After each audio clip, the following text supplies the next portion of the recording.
हाय दोस्तों, मैं जितेंद्र कुमार भाल से आपके लिए फिर से एक टॉपिक लेके आया हूँ। बहुत महत्वपूर्ण टॉपिक टॉपिक है अर्थशास्त्र में। हम देखते हैं इसको महत्वपूर्णता की नज़र से। मगर इस टॉपिक को काफ़ी इजी तरीके से मैं पढ़ाने की आज कोशिश करूँगा और उम्मीद है मुझे, कॉन्फिडेंस है मुझे कि आप लोगों को ये टॉपिक जो है वो बहुत ही अच्छी तरीके से पसंद आने वाला है। हमने पिछले वीडियो में देखा था पूर्ति के बारे में, ठीक है, पूर्ति के नियम के बारे में देखा था। पूर्ति का नियम जो है वो पूर्ति और कीमत के संबंध को बताता है, और हमने देखा था कि पूर्ति और कीमत में जो संबंध होता है वो पॉजिटिव संबंध होता है। जैसे जैसे किसी वस्तु की कीमत जो है बढ़ती है, तो उस वस्तु की पूर्ति भी क्या होती है, वो भी बढ़ती है। और जैसे जैसे किसी वस्तु की कीमत कम होती है, पूर्ति भी क्या होती है, कम होती है। देखो, ये एक रिलेशन है जो बता रहा है कि कीमत बढ़ी, पूर्ति भी बढ़ेगी।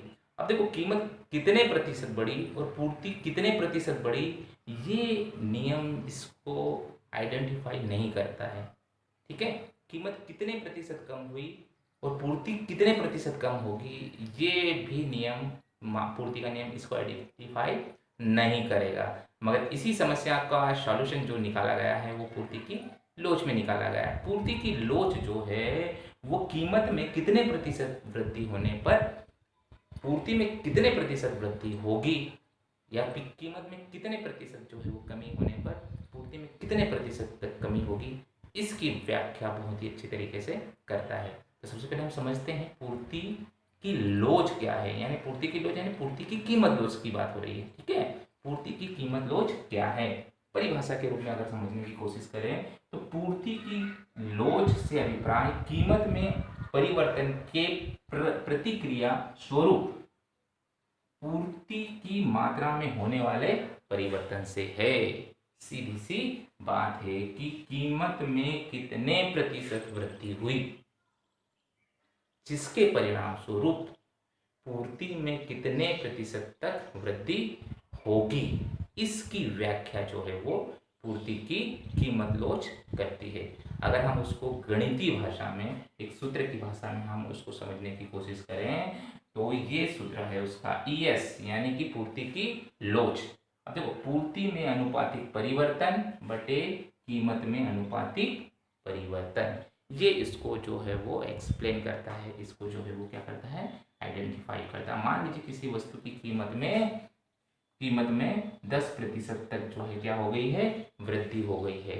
ठीक है, जिसके परिणाम स्वरूप पूर्ति में भी क्या हुई है, कितने प्रतिशत तक वृद्धि हुई है, वो पूर्ति की लोच बताएगी कि कितने प्रतिशत तक वृद्धि हुई है। ठीक है ना। अब वो लोच कैसे एक्सप्लेन करें, किस तरीके से होगी, उसके 5 प्रकार।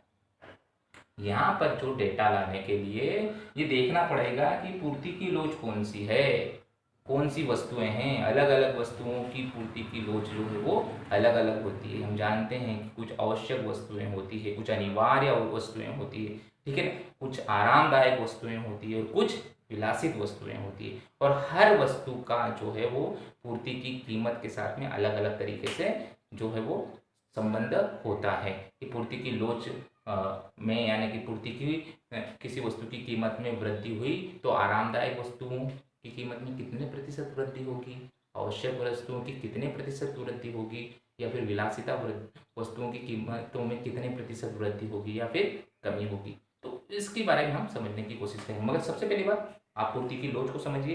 पूर्ति की लोच जो है वो पूर्ति पूर्ति पूर्ति में अनुपातिक परिवर्तन बटे कीमत में अनुपातिक परिवर्तन से के समझने से होगी।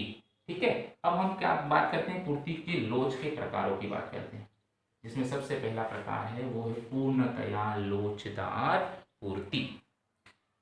क्या कहेंगे हम उसको, पूर्णतया लोचदार पूर्ति। अब देखिए, पूर्णतया लोचदार पूर्ति का एक डायग्राम बनाएंगे हम। ठीक है ना, उस डायग्राम से हम समझने की क्या करेंगे, उसको कोशिश करेंगे कि पूर्णतया लोचदार जो है वो पूर्ति क्या है। ठीक, तो उसका डायग्राम जो है वो कुछ इस तरीके से बनेगा। पूर्णतया जो है बेलोचदार पूर्ति के बारे में बात हो रही है, ठीक है ना। तो वो डायग्राम इसका इस तरीके से बनेगा।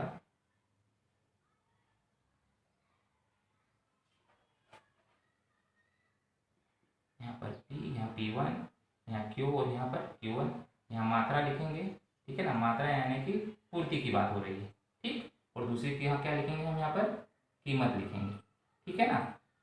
तो ये डायग्राम जो है वो पूर्णतया लोचदार पूर्ति के डायग्राम को क्या कर रहा है, आइडेंटिफाई कर रहा है, ठीक है ना। यानी कि पूर्णतया लोचदार पूर्ति जो है ऐसी पूर्ति होती है कि मान लीजिए से उसकी कीमत में अत्यंत सूक्ष्म परिवर्तन होने पर या फिर बहुत ही अधिक परिवर्तन होने पर उसकी पूर्ति में बिल्कुल भी परिवर्तन नहीं होता है।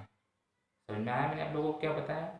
देखिए और सुनिए, पूर्णतया लोचदार पूर्ति वो पूर्ति की लोच है जिसमें कीमत में बिल्कुल भी परिवर्तन ना हो या फिर अत्यंत सूक्ष्म परिवर्तन हो, फिर भी उसकी पूर्ति में जो है क्या हो जाए, अत्यधिक परिवर्तन हो जाए। जैसे देखिए OP, ठीक है ना, OP किसी वस्तु की कीमत है, OQ किसी वस्तु की क्या है, मात्रा है, ठीक है। कीमत स्थिर है, OP से क्या हो गई है, कीमत क्या है, स्थिर है, कीमत में कोई परिवर्तन नहीं हो रहा है, ठीक है ना। मगर वस्तु की पूर्ति जो है वो OQ से क्या हो गई है, OQ1 हो चुकी है, ठीक है ना।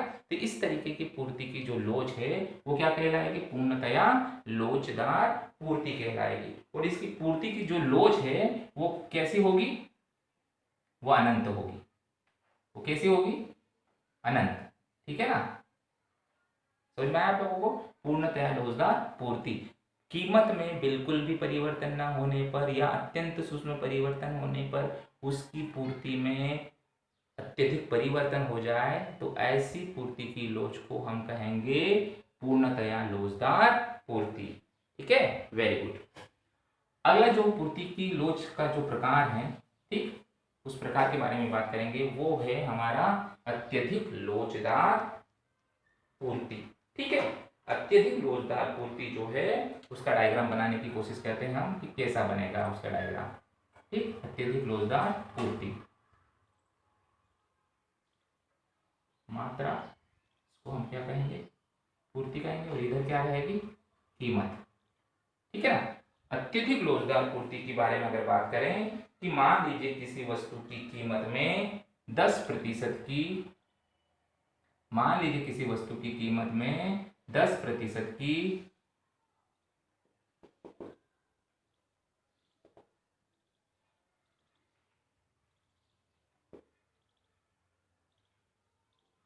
ठीक है, मान लीजिए किसी वस्तु की 10 कीमत में 10% की कमी या वृद्धि होती है, ठीक है, जिसके परिणाम स्वरूप उसकी पूर्ति में 25% की अगर मान लीजिए वृद्धि या कमी होती है तो ऐसी पूर्ति की लोच को हम बोलेंगे अत्यधिक लोचदार पूर्ति, ठीक है। यानी मान लीजिए किसी कोई वस्तु है, ठीक है, उसकी कीमत में मान लीजिए कि 10% की वृद्धि हो गई, ठीक, तो पूर्ति में भी क्या होगी, सबसे पहली बात तो वृद्धि होगी, ठीक है ना। मगर वृद्धि कितनी हो रही है, 10% से अधिक हो रही है।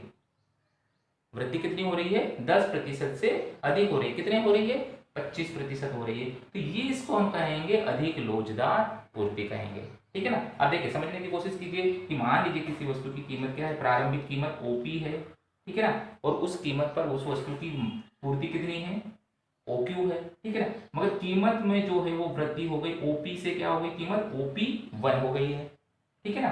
OP से वो क्या हो गई है, OP1, यानी कि कितनी कीमत में वृद्धि हुई, 10%। मगर पूर्ति में कितनी वृद्धि हो गई है, OQ से कितनी हो गई, OQ1, ठीक है ना। और वो वृद्धि जो है वो 10% से क्या है, अधिक है, कितनी है, 25% है, ठीक। तो ऐसी पूर्ति की लोच क्या कहलाएगी, अधिक लोचदार पूर्ति की लोच कहलाएगी, ठीक। तो समझने की कोशिश ये है, समझाने की बात ये है कि किसी वस्तु की कीमत में 10% की कमी या 10% की वृद्धि होती है तो उसकी पूर्ति में 20% की कमी या 20% की वृद्धि होती है, यानी 10 से अधिक होती है, तो वो पूर्ति की लोच जो है वो क्या कहलाएगी, अत्यधिक लोचदार पूर्ति कहलाएगी, ठीक है ना। अगर आप बात करें हम इसकी लोच की कि इसकी कीमत की लोच कितनी होगी, ठीक है ना, तो इसकी कीमत की जो लोच होगी वो क्या होगी, इकाई से अधिक होगी।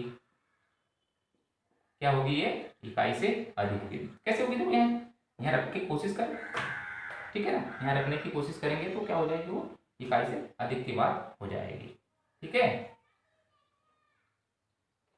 ये 10% और ये क्या हो जाएगा, 25%, ठीक है ना, 25%, ये हो जाएगा 2.5। ये किससे अधिक है, 1 से क्या है, अधिक है, ठीक है।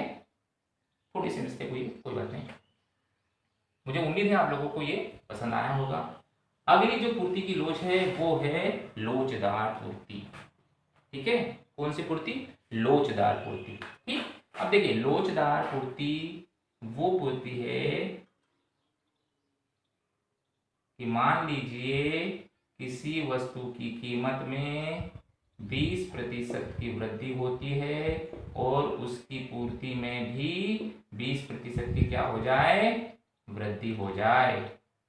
तो ये जो है वो लोच जो है वो क्या कहलाएगी? ये जो लोच कहलाएगी वो कहलाएगी लोचदार पूर्ति। ठीक है, और इसकी जो ईपी रहेगी, ईएस रहेगी सॉरी, वो इकाई की क्या होगी? बराबर होगी। कैसे होगी बराबर? देखिए इस तरीके से होगी। अगर मान लीजिए पूर्ति में अनुपातिक परिवर्तन कितना हुआ? 20%। कीमत में अनुपातिक परिवर्तन कितना हुआ? 20% बराबर कितना है? 1 है, जैसे हमने पिछला देखा था। ठीक, उसी तरीके से हम उस सूत्र में भी मान रखते हैं, हम बता सकते हैं कि इसकी लोच कितनी है, पूर्ति की लोच कितनी है। तो लोचदार पूर्ति की जो है लोच वो होगी कैसी? इकाई के बराबर होगी। ठीक, हम प्रारंभिक स्थिति की अगर बात करें कि किसी वस्तु की कीमत ओपी है और उसकी पूर्ति जो है वो कितनी है? ओक्यू है, मगर कीमत ओपी से ओपी1 हो गई, 20% बढ़ गई है, मगर उस वस्तु की जो है पूर्ति में क्या हुआ है? ओक्यू से ओक्यू1 हुआ है, वो भी कितनी बढ़ी है? 20%। यानी कि ये पूर्ति की जो लोच है वो कैसी है?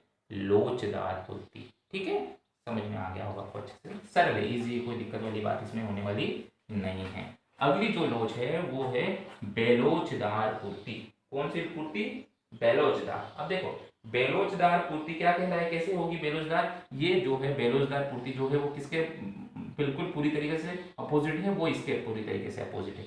बेलोचदार पूर्ति कैसी पूर्ति होगी?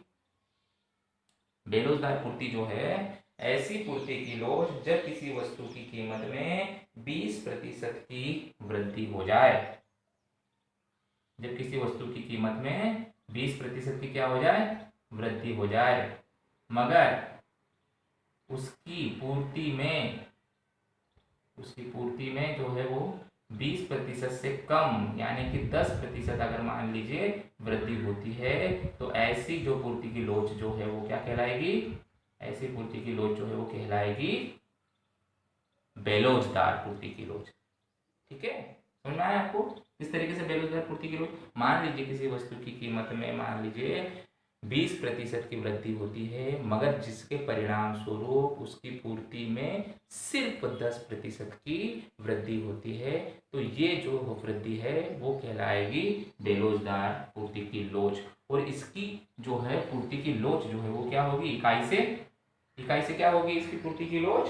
बताओ आप लोग, कोई बताओ क्या होगी? इकाई से कम होगी। Very good. कैसे कम होगी? अब देखिए पूर्ति में अनुपातिक परिवर्तन कितना परिवर्तन हुआ? 10%। कीमत में अनुपातिक परिवर्तन कितना परिवर्तन हुआ? 20%। ठीक है ना, यानी कीमत में अनुपातिक परिवर्तन 20 हुआ, मगर उसके परिणाम स्वरूप किसी वस्तु की पूर्ति में कितने प्रतिशत तक परिवर्तन हुआ? 10%। अगर हम इसको करेंगे तो क्या हो जाएगा? 0.5 आया था, जो कि 1 से क्या है? कम है। ठीक है, तो इसकी पूर्ति की लोच जो है वो 1 से क्या आएगी? कम आएगी। तो ये बेलोचदार पूर्ति की लोच कहलाएगी। अंतिम जो पूर्ति की लोच है वो कहलाएगी पूर्णतया बेलोचदार पूर्ति। देखिए ये पहली जो पूर्ति है पूर्णतया लोचदार के, वो कैसी है? बिल्कुल विपरीत जो है कंडीशन है। बिल्कुल कौन सी कंडीशन है? विपरीत कंडीशन है। ठीक है, कैसे है विपरीत कंडीशन? मैं आप लोगों को बताने की कोशिश करता हूँ।